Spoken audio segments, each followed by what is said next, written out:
नमस्कार. मी राजा माने. जरांगे पाटील आणि मराठा आंदोलक आता मुंबईकडे मोठ्या गतीने निघालेले आहे.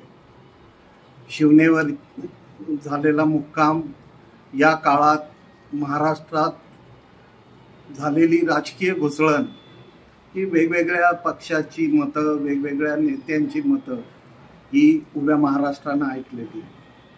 मला वाटतं आज हे आंदोलन हे निर्णायक वळणावर पोहोचलेलं आहे. ही कोंडी फोडण्याचं काम हे राज्य सरकार, स्वतः जरांगे पाटील यांनी केलं पाहिजे. एकंदरीत आज मुंबई आणि महाराष्ट्राला मराठा समाजाचं आंदोलन वेठीस धरतंय की काय, अशा प्रकारचा देखील विचार प्रवाह पुढे येतो आहे. पण मला वाटतं तो चुकीचा आहे.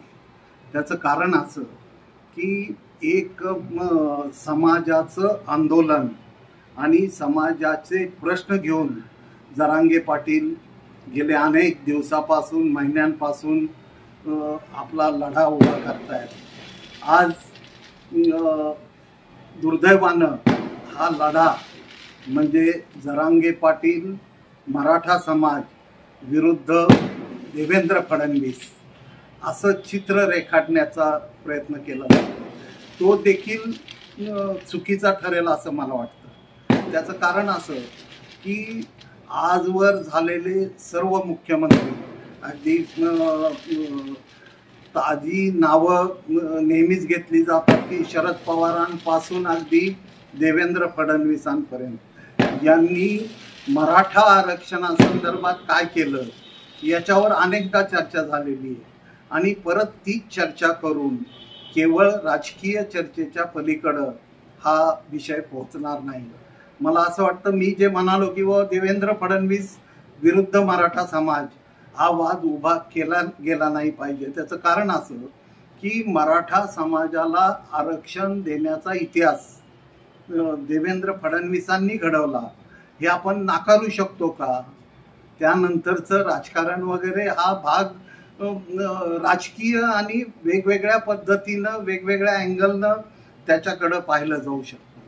परंतु आज जरांगे पाटलांचा लढा हा गोरगरीब मराठ्यांसाठी निर्णायक वळणावर पोहोचलेला आहे. घटना आणि कायदा याला बाजूला सारून जरांगे पाटलांना आणि मराठा समाजाला काहीच नको आहे. तर यावर माझं म्हणणं असं आहे की तुमच्या मुख्यमंत्र्यांनी, म्हणजे एकनाथराव शिंदे मुख्यमंत्री असताना तुमच्या सरकारनं जे जे मान्य केलं ते मराठा समाजाच्या पदरात टाकण्याची जबाबदारी कुणाची आहे? त्याची अंमलबजावणी करण्याची जबाबदारी कुणाची आहे? मी ज्यावेळी म्हणतो की मराठा मंत्रिमंडळ उपसमितीचे अध्यक्ष राधाकृष्ण विखे पाटील यांनी फक्त चर्चेची भाषा करू नये तर ॲक्शन मोडवर यावं, त्याचं कारण असं की जरांगे पाटलांच्या आंदोलनाची दिशा ठरत असताना जे काम सरकारनं करायला पाहिजे होतं ते केलंय का? उदाहरणच सांगायचं झालं तर आंदोलकांवरील गुन्हे मागे घेण्यासंदर्भातली जी काही प्रक्रिया आहे, कायदेशीर प्रक्रिया, ती खरं तर आतापर्यंत पूर्ण होऊन एक सकारात्मक पाऊल विखे पाटील टाकतायत हे जरांगे पाटील आणि मराठा समाजाला समजलं असतं. तसं काही घडलेलं नाही.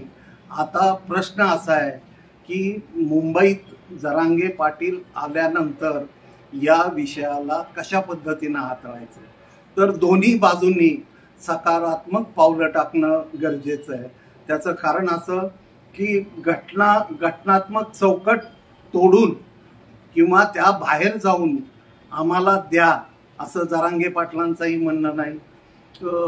कुणी कितीही राजकीय भूमिका, आज आपण बघतोय की राज्यातले अनेक आमदार, खासदार, लोकप्रतिनिधी सर्व पक्षाचे आपापल्या मतदारसंघात ज्या सोयीच्या भूमिका आहेत, म्हणजे जिथं जरांगे पाटलांचं समर्थन करणे सोयीचं असेल राजकीय दृष्ट्या ते करतायत, जिथं शांत घरी बसून राहणं सोयीचं आहे ते तीही सोय अनेक जण स्वतःची पाहतायत. हे मराठा लोकप्रतिनिधी आज राजकारणात या पद्धतीनं वागतायत आणि राजकीय पक्ष हे त्यांची भूमिका ही त्यांच्या पद्धतीनं ते पुढे नेत आहेत. तर त्या पार्श्वभूमीवर आता या आंदोलनाला दिशा कुठली द्यायची आणि ही कोंडी कशी फोडायची यावर मुख्यमंत्री देवेंद्र फडणवीस आणि सरकार यांनी निर्णय घेणं गरजेचं आहे. त्याला सकारात्मक प्रतिसाद हा जरांगे पाटलांनीही देणं गरजेचं आहे.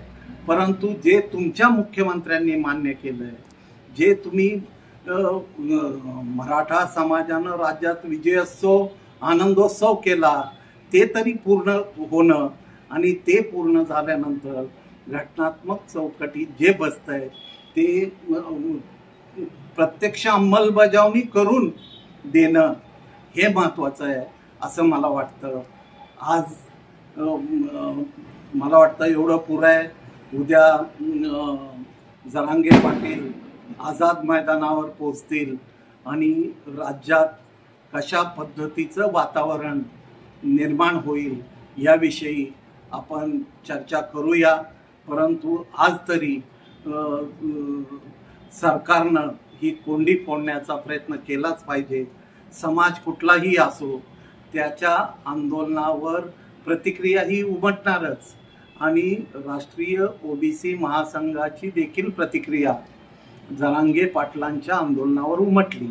ते स्वाभाविक आहे आणि हीच कोंडी कधी ना कधी फोडावी लागणार आहे याची जाणीव देवेंद्र फडणवीस आणि त्यांचं मंत्रिमंडळ ठेवेल. केवळ चर्चा नाही तर ॲक्शन मोडवर येईल याची मला आशा आहे. धन्यवाद.